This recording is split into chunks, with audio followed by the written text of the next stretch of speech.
ગલીએ ગલીએ શોર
નસીઓનું પારણ કરે ઘેર જાઉં ગમતું નથી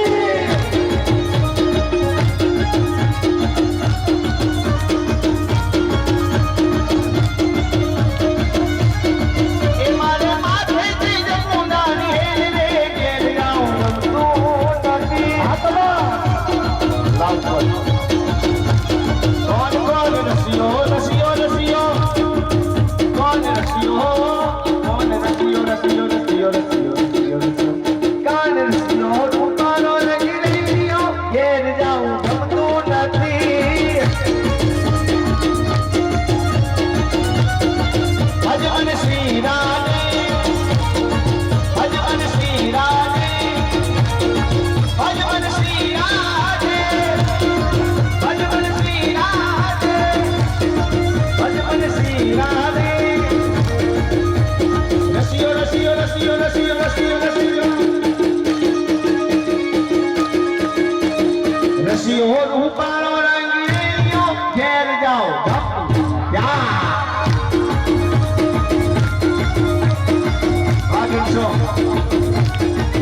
સરકારી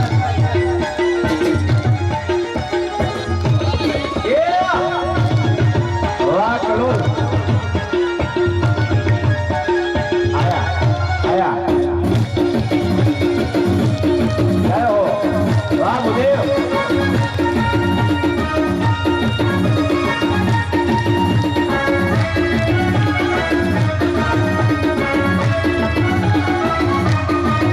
છોડી મેલો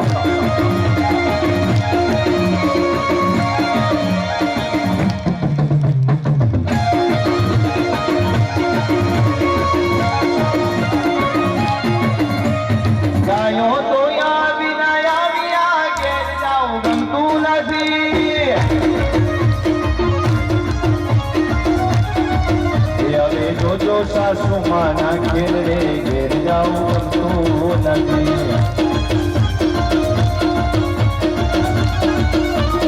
રસિયો રસિયો રસિયો રસિયો રસિયો રસિયો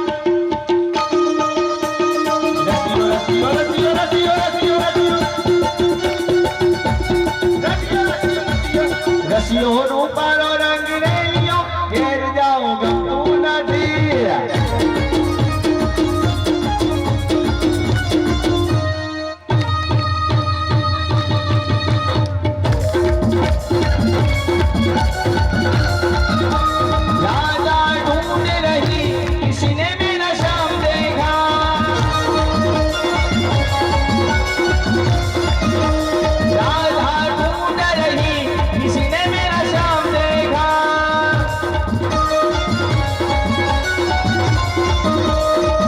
तेरा शाम हमने गोकुल में देखा तेरा शाम हमने गोकुल में देखा तेरा शाम हमने श्रीपुर में देखा तेरा शाम हमने श्रीपुर में देखा रचाते हुए तेरा शाम देखा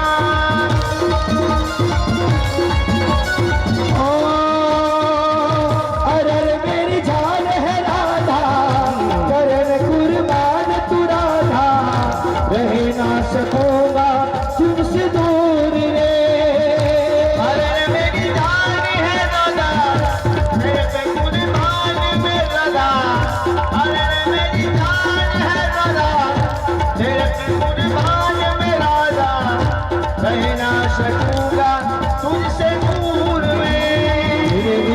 राधा सीताराम बनूंगा, तेरे बिन सीता राधा राम बनूंगा, तेरे बिन राधा सीताराम बनूंगा, राधा राधा राधा सीताराम बनूंगा।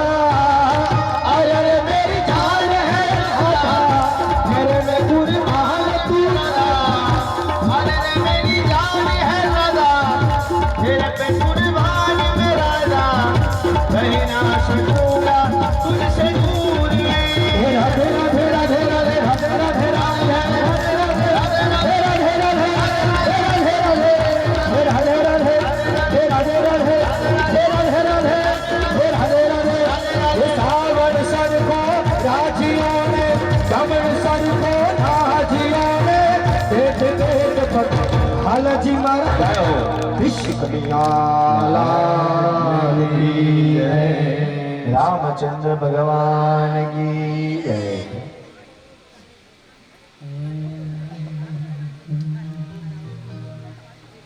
અહીંયા કથાનો જ્યારે આરંભ કરીએ,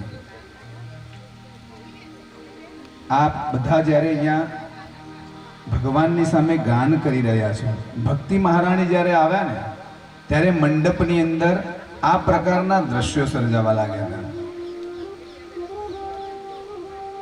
આમ ભલે આપણે વધારે બેસી ન શકતા હોઈએ, ચાલવામાં તકલીફ થાય, પણ જ્યારે ભગવાનની જ્યારે ભક્તિ કરીએ, ભગવાનના ગુણાનું વાત ગઈએ, ત્યારે આપોઆપ ભગવાન જ આપણને અંદર શક્તિ પ્રસરાવતા હોય. જ્યારે ગરબા ગઈએ નવરાત્રિમાં ત્યારે પણ આવું બને. તો આ ભગવાનની હાજરીનું જ એક જીવતો જાગતો દાખલો છે. બીજું મને જણાવતા વધારે આનંદ થાય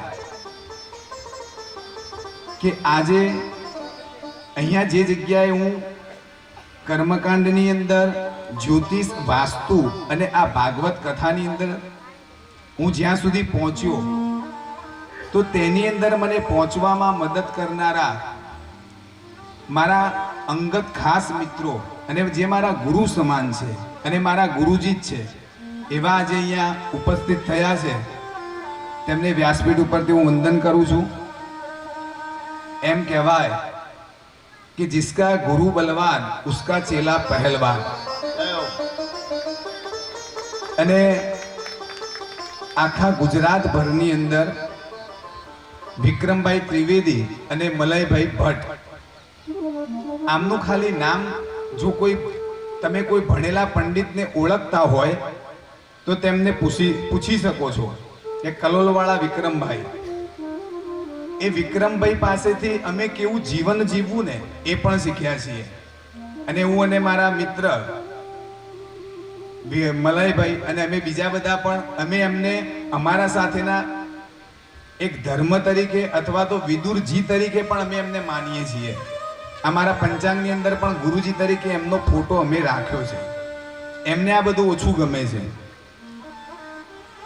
એમનું ભાગવત ખૂબ જ સારું છે અને મને ભાગવતજીની અંદર કેટલું વધારે સારું જ્ઞાન મળે અને શાસ્ત્રીય દ્રષ્ટિકોણથી કરી શકાય તે માર્ગદર્શન આપવાની અંદર વિક્રમભાઈ અને મલયભાઈનો ખૂબ જ મોટો ફાળો રહ્યો હતો.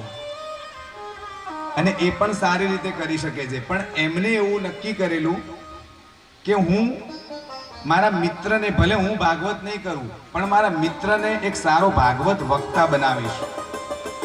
અને એનું આ પરિણામ સ્વરૂપે હું આજે અહીંયા સારી રીતે કથા કરી રહ્યો છું.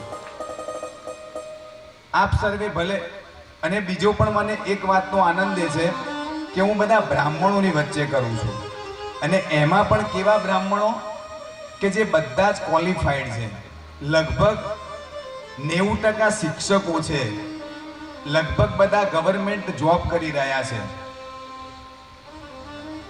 ઓછું ભણેલો હોય ને અથવા તો ભોળો વ્યક્તિ હોય ને તો એને તમે જેમ સમજાવો ને એમ સમજી જાય.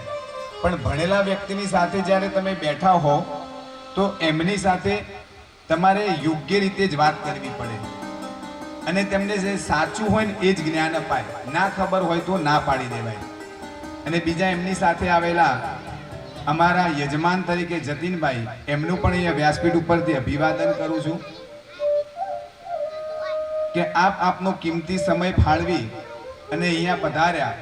આવા તેજસ્વી બ્રાહ્મણો અહીંયા પધારવા ને, એ પણ જ્યારે યજમાનનું અને અમારું તપ હોય, કંઈક ભગવાનની પ્રેરણા થાય તો જ આવી શકે, બાકી એમને આવી ના શકાય. તો અહીંયા કથાને આગળ જતા અહીંયા પ્રાચીન બરહીશ ગામના રાજાની કથા આગળ